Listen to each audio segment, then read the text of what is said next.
امریکی ریاست آرکینسا کے سابق گورنر مائک ہکبی ایک مضبوط امیدوار ہو سکتے تھے، لیکن All the factors say go, but my heart says no. And that's the decision that I've made. Mike Huckabee 2008 کے انتخابات میں ریاست آئیوا میں ہونے والے پہلے مرحلے، جسے آئیوا کوکس بھی کہا جاتا ہے، میں کامیاب ہوئے تھے اور مجموعی طور پر جان مکین کے بعد دوسرے نمبر پر تھے۔ اس مرتبہ حالانکہ انہوں نے انتخاب لڑنے کا اعلان نہیں کیا تھا، پھر بھی وہ رائے عامہ کے جائزوں میں سب سے اوپر تھے۔ ایک اور مشہور نام جو اس ریس سے نکل گیا وہ ہیں مشہور بزنس مین اور reality T V show host Donald Trump. Alex Burns کا تعلق امریکی سیاست پر نظر رکھنے والے ایک ادارے پولیٹیکو سے ہے۔ وہ کہتے ہیں کہ ان دونوں امیدواروں کو کسی تعارف کی ضرورت نہیں تھی۔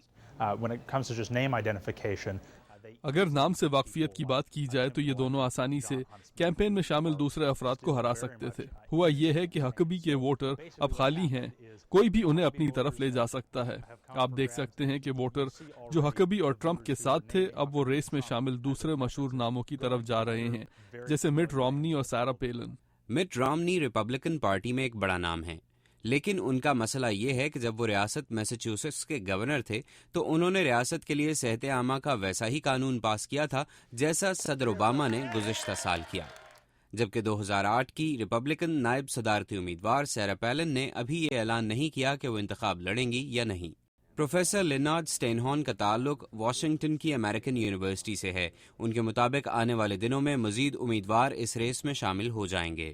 کچھ اور لوگ بھی ہیں جو کبھی بھی میدان میں اتر سکتے ہیں، جیسے ریاست انڈیانا کے گورنر مچ ڈینیلز، جنہوں نے ابھی یہ فیصلہ نہیں کیا ہے کہ وہ انتخاب لڑیں گے یا نہیں، اور سارا پیلن جن کی شخصیت بہت بڑی ہے۔ ہمیں یہ نہیں پتا کہ وہ صدارتی انتخاب لڑنا چاہیں گی یا نہیں، ابھی بہت وقت باقی ہے۔ اگر سارا پیلن ہو تو وہ بہت کم وقت میں انتخابی مہم کے لیے رقم اکٹھا کرنے کی صلاحیت رکھتی ہیں۔ اگر مچ ڈینیلز کی بات کی جائے تو ان کے لیے اپنے خاندان کے مسائل ہیں اور انہیں اپنے خاندان کے ساتھ مل کر یہ فیصلہ کرنا ہے۔ ریپبلکن پارٹی کی نامزدگی جیتنے کے خواہش مند امیدواروں کا ایک مسئلہ ٹی پارٹی موومنٹ سے جڑے ہوئے سخت نظریات کے حامل ووٹرز بھی ہیں۔